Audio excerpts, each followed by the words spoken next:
안녕하세요. 천천고학생 여러분. 오늘부터는 채만식의 논 이야기를 공부합니다. 일단 본문을 읽어야 저희가 학습을 시작할 수 있을 텐데요. 이게 1940년대에 쓰인 소설이라 한 번에 읽고 이해하기에는 익숙하지 않은 표현이나 문장이 많을 거예요. 상황도 그렇고 각자 읽어보세요 라고 책임을 밀어두자니 힘들어하는 친구들이 많을 것 같아서 오늘은 낭독을 준비했습니다. 화면에 제가 나오진 않겠지만 자막으로 읽을 때 조금 이해가 될 만한 내용을 얹으려 해요. 여러분 학습방에 업로드 되어 있는 소설 내용을 함께 보면서 따라 읽으셔도 되고요. 혹은 이해가 잘 안 가는 부분이 있으면 영상을 확인하면서 함께 이해해 나가면 될 것 같습니다. 내용이 어렵진 않아요. 내용이 어렵진 않은 소설인데 익숙하지 않다 보니까 조금 까다롭게 느껴질 수 있지만 되게 중요하고 흥미로운 작품입니다. 함께 잘 이해해가며 공부를 했으면 좋겠네요. 화이팅! 논 이야기 채만식 1인들이 토지와 그 밖의 온갖 재산을 죄다 그대로 내어놓고 보따리 하나에 몸만 쫓기어 가게 되었다는 이야기를 듣는 한생원은 어깨가 우쭐하였다. 거보슈 송생원, 인전들 내 생각 나시지? 한생원은 허연 탑삭부리에 묻힌 쪼글쪼글한 얼굴이 위아래 5대밖에 안 남은 누런 이빨과 함께 흐물흐물 웃는다. 그러면 그렇지. 글쎄 놈들이 제 아무리 영악하기로소니 논에다 내 귀탱이 말뚝 바꾸섬 인 도깨비처럼 어여차 땅에 떠가지고 갈 재주야 있을 이치가 있나요? 한생원은 참으로 일본이 항복을 하였고 조선은 독립이 되었다는 그날 8월 15일적보다도 신이 나는 소식이었다. 자기가 한 말, 이 꿈결같이도 이렇게 와 들어봤다니. 그리고 자기가 한 말대로 자기가 1인에게 팔아 넘길 땅이 꿈결같이도 도로 자기의 것이 되게 되었다니. 이런 세상에 신기하고 희한할 도리라고는 없었다. 조선이 독립이 되었다는 8월 15일. 그때는 한생원은 선뻑 만세를 부르고 싶은 생각이 나지 않았어도 이번에는 저절로 만세 소리가 나와지려고 하였다. 8월 15일적에 마을에서는 젊은 사람들이 설도를 하여 태극기를 만들고 닭을 추렴하고 술을 사고 하여 놓고 조촐히 만세를 불렀다. 한생원은 그 자리에 참여를 하지 아니하였다. 남들이 가서 같이 만세를 부르자고 하였으나 한생원은 조선이 독립이 되었다는 것이 벼량 반가운 줄을 모르겠었다. 그저 덤덤할 뿐이었었다. 물론 일본이 항복을 하였으니 전쟁은 끝이 난 것이요. 전쟁이 끝이 났으니 벼 공출을 비롯하여 솔뿌리 공출이야, 마초 공출이야, 채소 공출이야, 가지가지의 그 억울하고 성가신 공출이 없어지고 말 것이었다. 또 18살 빼기 손자놈 용길이가 징용에 뽑혀나갈 염려가 없을 터이었다. 얼마나 한생원은 일찍이 애비를 여의고 늙은 손으로 여지껏 길러온 외톨 손자놈 용길이가 징용에 뽑히지 말게 하려고 구장과 면회 노무개 직원과 부락 담당 직원에게 굽은 허리를 굽신거리며 건사를 물고 하였던고. 굶는 끼니를 더 굶어가면서 그들에게 쌀을 보내어주기, 그들이 마을에 얼진하면 부랴부랴 청에다 씨 한 탁 잡고 술 대접하기, 한참 농사일이 몰릴 때라도 내 농사는 손이 늦어도 용길이를 시켜 그들의 논에 모 심고 김 메어주고 하기. 이 노릇의 흰 머리가 도로 검어질 지경이요 빚은 고패가 넘도록 지고 하였다. 하던 것이 인제는 전쟁이 끝났으니 징용 이자는 싹 씻은 듯 없어질 것. 마음 턱 놓고 두 발 쭉 뻗고 잠을 자도 좋았다. 이런 일을 생각하면 한생원도 미상불 다행스럽지 아니한 것은 아니었다. 그러나 오직 그뿐이었다. 독립, 신통할 것이 없었다. 독립이 되기로서니 가난한 농투성이가 벼랑간 나으리 주사들리 만무하였다. 가난뱅이 농투성이가 남의 세토 얻어 비지땀 흘려가면서 1년 농사지어 절반도 넘는 도지, 물고 나머지로 굶으며 먹으며 연명이나 하여 가기는 독립이 되거나 말거나 매양 일반인 터이였다. 공출이야 징용이야 하여서 살기가 더럭 어려워지기는 전쟁이 나면서부터였었다. 전쟁이 나기 전에는 1년 농사지어 작정한 도지 실수 않고 물면 모자라났다나 아무 시비와 성가심 없이 내 것 삼아놓고 먹을 수 있었다. 징용도 전쟁이 나기 전에는 없던 풍도였었다. 마음 놓고 일을 하였고 그것으로서 그만이었지 달리는 근심 걱정될 것이 없었다. 전쟁 사품에 생겨난 공출이니 징용이니 하는 것이 전쟁이 끝이 남으로써 없어진 다음에야 독립이 되기 전 일본 정치 밑에서도 남의 세토 얻어 도지 물고 나머지나 천신하는 가난뱅이 농투성이에서 벗어날 것이 없을진데 한갓 전쟁이 끝나서 공출과 징용이 없어진 것이 다행의 따름이지 독립이 되었다고 만세를 부르며 날뛰고 할 흥이 한 생원으로는 나는 것이 없었다. 1인에게 빼앗겼던 나라를 도로 찾고 그래서 우리도 다시 나라가 있게 되었다는 이 잔주도 역시 한생원에게는 시부등한 것이었다. 한생원은 나라를 도로 찾는다는 것은 구한국 시절로 다시 돌아가는 것으로 밖에는 달리 생각할 수가 없었다. 한생원네는 한생원의 아버지의 부지런으로 장만한 10서마지기와 7마지기에 두 자리 논이 있었다. 선대의 유업도 아니요. 공문서, 땅을 거저 주는 것도 아니요. 버젓이 값을 내고 산 것이었다. 하되 그 돈은 책에나 돈놀이로 모은 돈이 아니요. 품삯 받아 푼푼히 모으고 악이악식하면서 모은 돈이었다. 피와 땀이 어린 땅이었다. 그 피땀 어린 논 두 자리에서 10서마지기를 한생원네는 산지 겨우 5년 만에 고을 원에게 빼앗겨 버렸다. 지금으로부터 50년 전 가보 의미 병신하는 병신년 한생원의 나이 21살적이었다. 그 안해 의미년 늦은 가을에 김아무라는 원이 동학란에 도망 뺀 원 대신으로 새로이 도입을 와서 동학의 잔당을 빚을하듯 잡아 죽였다. 피 비린내 나는 살육이 이듬해 병신년 봄까지 계속되었고 그리고 여름, 인제는 다 지났거니 하여 겨우 안도를 한참인데 한태수가 먼두막에서 동원으로 붙잡혀가 옥에 갇히었다. 혐의는 동학에 가담하였다는 것이었다. 한태수는 전혀 동학에 가담한 일이 없었다. 그의 말대로 하면 동학 근처에도 가보지 아니한 사람이었다. 옥에 가두어 놓고는 매일 끌어내다 실토를 하라고 동리의 성명을 불라고 주리를 틀면서 문초를 하였다. 60이 넘은 늙은 정강이가 살이 으깨어지고 뼈가 아스라졌다. 나중 가서야 어찌 될 값에 당장의 아픔을 견디다 못하여 동학에 가담하였노라고 자복을 하였다. 입에서 나오는 대로 아는 사람의 이름을 불렀다. 불린 7사람이 잡혀 들어와 같은 문초를 받았다. 처음에는 늘 내뻗었으나 원체 아픔을 이기지 못하여 자복을 하였다. 남은 것은 처형을 하는 것뿐이었다. 하루는 이방이 한태수의 아내 아들을 불렀다. 이방은 모자더러 좌우간 살련의 도리를 하여야 않느냐고 하였다. 모자는 엎드려 빌면서 제발 이방님 덕택에 목숨만 살려지이다고 하였다. 꼭 한 가지 묘책이 있기는 있는데 그럼 내가 시키는 대로 할 테냐? 불속이라도 뛰어들어가겠습니다. 논문서를 가져오느라 사또께다 바쳐라. 논문서를요? 아까우냐? 가장이나 애비의 목숨보다 논이 더 소중하냐? 그 땅이 다른 땅과도 달라서 정이 그렇게 아깝거든 고만두는 것이고 논문서만 가져다 바치면 정녕 모면을 할까요? 아니되 노릇을 시킬까? 그럼 이 길로 나가서 가지고 오겠습니다. 밤에 조용히 내하로 오도록 하여라. 나도 와서 있을 테니. 그러고 내 논이 두 자리가 있겠다? 네. 10서마지기와 7마지기? 네. 그 10서마지기를 가지고 오느라. 10서마지기를요? 아까우냐? 아깝거든만 고만 두려무나. 그가 마치고 나면 소인네는 논 겨우 7마지기를 가지고 수다한 골솔에 살아날 방도가 당장 가장이나 애비의 목숨을 어디로 갔던지. 땅이야 다시 장만도 할 수가 있는 것이 아니냐. 모자는 서로 돌아보면서 말하였다. 바칩시다. 바치자. 사흘 만에 한태수는 놓여 나왔다.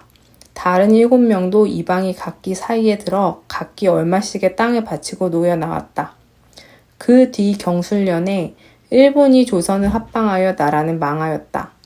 사람들이 나라 망한 것을 원통이 여길 때 한생원은 그깟놈의 나라 시원히 잘 망했지 하였다. 한생원 같은 사람으로는 나라란 백성에게 고통이지 하나도 고마운 것이 아니었다. 또 꼭 있어야 할 요긴한 것도 아니었다. 그런 나라라는 것을 도로 찾았다고 하여 선법 감격이 일지 아니한 것도 일변 의당한 노릇이라 할 것이었다. 논 20마지기에서 16마지기를 빼앗기고 나니 원통한 것도 원통한 것이지만 앞으로 일이 딱하였다. 논이나 겨우 7마지기를 가지고는 어림도 없었다. 할 일 없이 남의 세토를 얻어 그 보충을 하여야 하였다. 그러나 남의 세토는 도지를 물어야 하는 것이라 힘은 내 논을 지을 때와 마찬가지로 들면서도 가을에 가서 차지를 하기는 절반이 못 되는 것이었었다. 그렇다고 남의 세토를 소작 아니할 수는 없었다. 이리하여 한생원네는 나라 명색이 망하지 않고 내 나라로 있을 적부터 가난한 소작농이었다. 경술련 나라가 망하고 36년 동안 일본의 다스림 밑에서도 같은 가난한 소작농이었다. 그리고 속담에 남의 불에 개 잡기로 남의 덕에 나라를 도로 찾기는 하였다지만 한국 말년의 나라만을 여겨 그 나라가 오죽할 리 없고 여전히 남의 세토나 지어먹는 가난한 소작농이기는 일반일 것이라고 한생원은 생각하였던 것이었다. 일본이 항복을 하던 바로 3, 4년 전에 공출이야 징용이야 하면서 벼랑간 군색함과 불안이 생겼던 것이지 그 밖에는 나라가 망하여 없어지고서 일본의 속국 백성으로 사는 것이 경술련 이전 나라가 있어가지고 조선 백성으로 살 적보다 별양 못할 것이 한생원에게는 없었다. 여전히 남의 세토를 지어 절반 이상이나 도지를 물고 그 나머지를 천신하는 가난한 소작이니요. 순사나 1인이나 면석이들의 교만과 압박이 원이나 아전이나 토반들의 교만과 압박보다 못할 것도 없거니와 더할 것도 없었다. 독립이 된 이 앞으로도 그것이 천지개벽이 아닌 이상 가난한 농투성이가 느닷없이 부자 장자가 될 이치가 없는 것이요. 원, 아전, 토반이나 일본놈 대신에 만만하고 가난한 농투성이를 핍박하는 권세 있는 양반들이 생겨날 것이요 할 것이매 빼앗겼던 나라를 도로 찾아 다시금 조선 백성이 되었다는 것이 조금도 신통하거나 반가울 것이 없었다. 원과 토반과 아정이 있어 토색질이나 하고 붙잡아다 때리기나 하고 교만이나 피우고 하되 세미는 국가의 이름으로 꼬박꼬박이 받아가면서 백성은 죽어야 모른 채를 하고 하는 나라의 백성으로도 살아보았다. 처나 오랑캐, 애비와 자식이 맞담배질을 하고 남매 간에 혼인을 하고 뱀을 먹고 하는 외인들이 저희가 주인이랍시고서 교만을 부리고 순사와 헌병은 칼바람에 조선 사람을 괴도야지 대접을 하고 공추를 내어야 징용을 나가거라 야미를 하지 마라 하면서 복가되고 또 일본이 우리나라다. 나는 일본 백성이다. 이런 도무지 그럴 마음이 우러나지를 않는 억지 춘향이 노릇을 시키고 하는 나라의 백성으로도 살아보았다. 결국 그러고 보니 나라라고 하는 것은 내 나라였건 남의 나라였건 있었대자 백성에게 고통이나 주자는 것이지 유익하고 고마울 것은 조금도 없는 물건이었다. 따라서 앞으로도 새 나라는 말고 더한 것이라도 있어서 요긴할 것도 없어서 아쉬울 일도 없을 것이었다. 신내년 경술합방 바로 이듬해였다. 한생원은 때의 젊은 한덕무는 빼앗기고 남은 논 7마지기를 불가불 팔아야 할 형편에 이르렀다.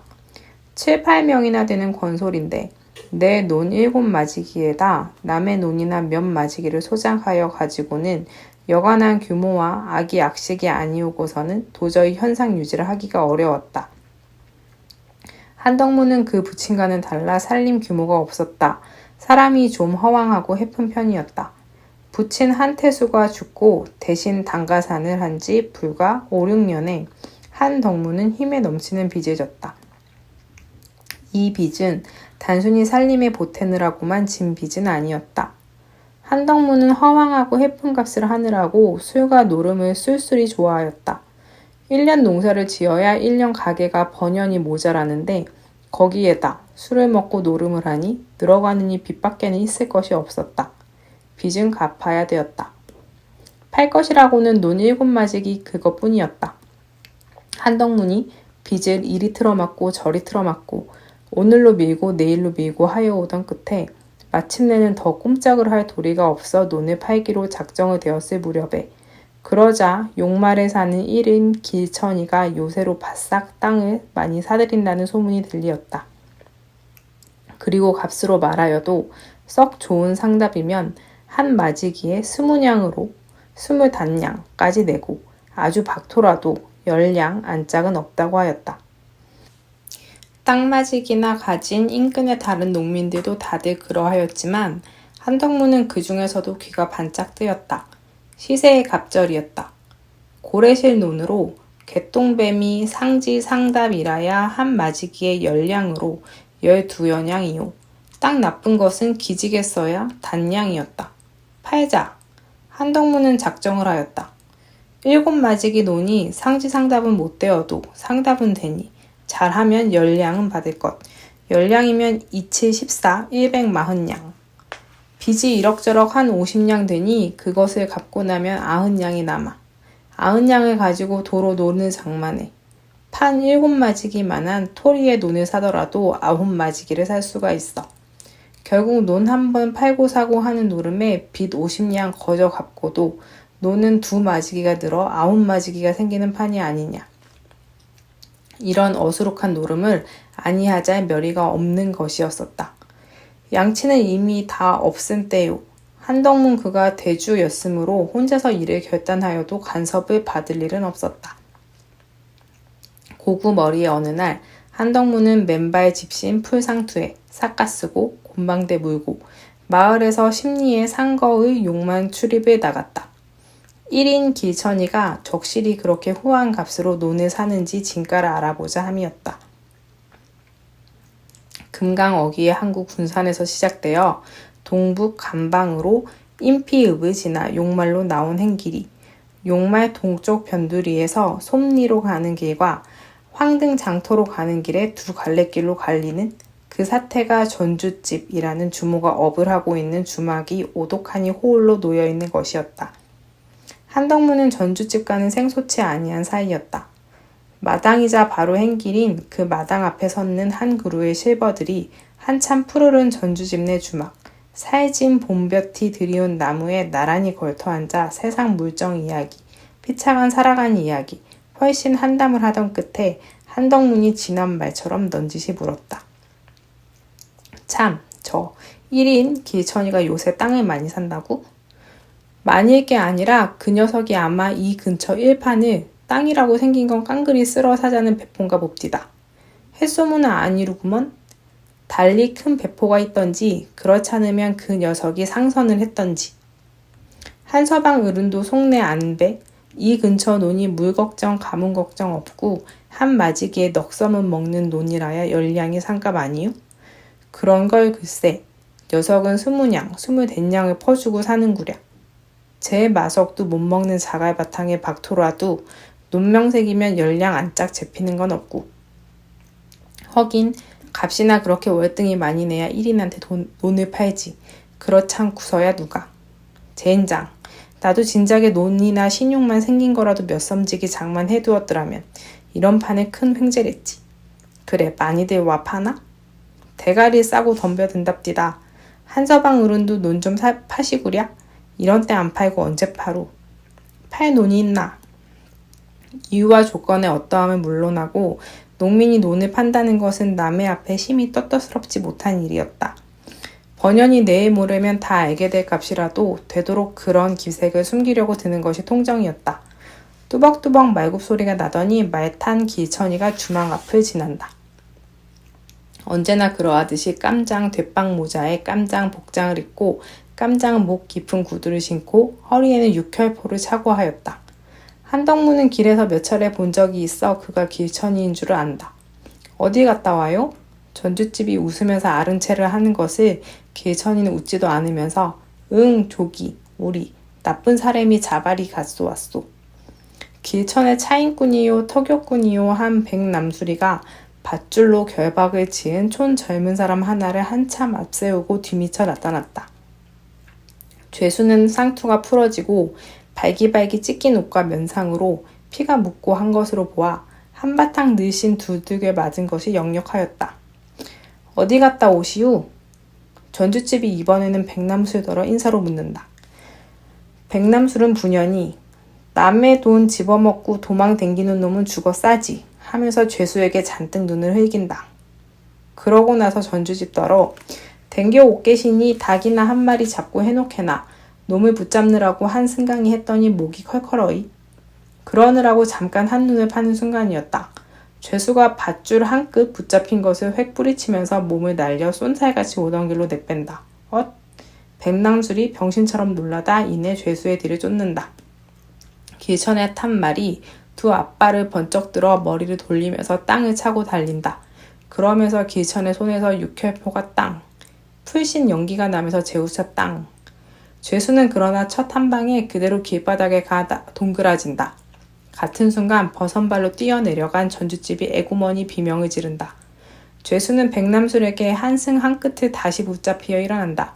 길천은 피스톨 사격의 명의는 아니었었다.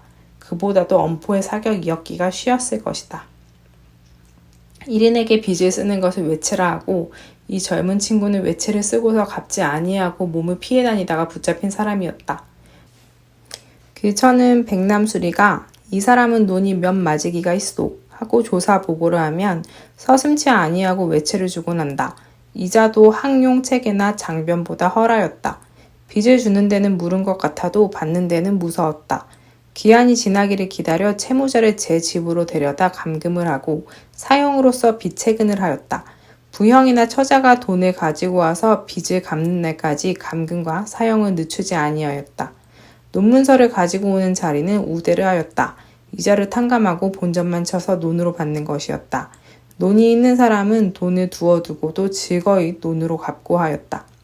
한덕문은 다시 끌려가고 있는 죄수의 뒷모양을 우두커니 바라다 보면서 제 인장, 양반 호랑이도 지질한데 우한중에 외놈 호랑이까지 들어와서 이 등살이니 갈수록 죽어나는 건 만만한 백성뿐이로구나.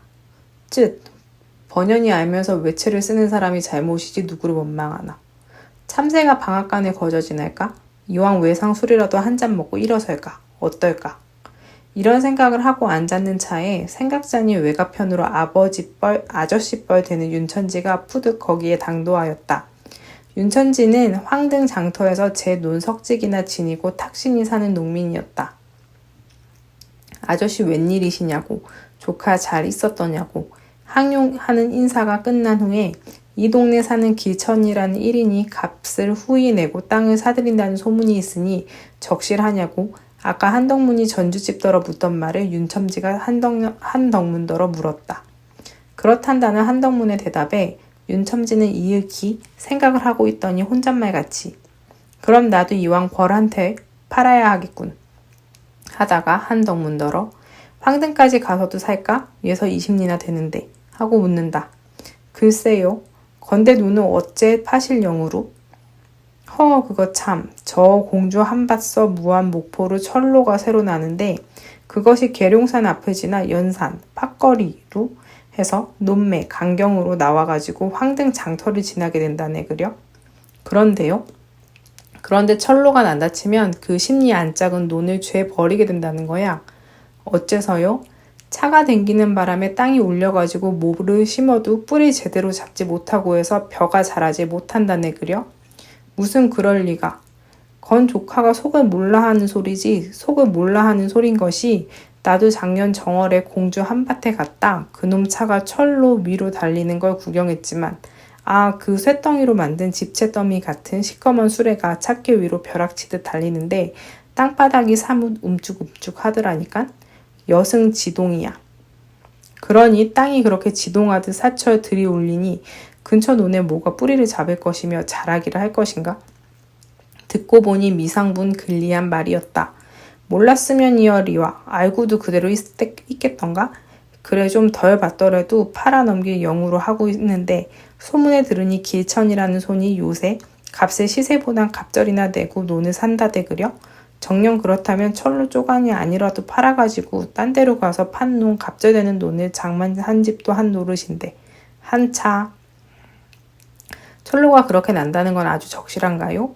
말끔 다 측량을 하고 말뚝을 받아놓고 한걸 황등장터 그 일파는 그래. 논들을 못 팔아 난리가 났다니까?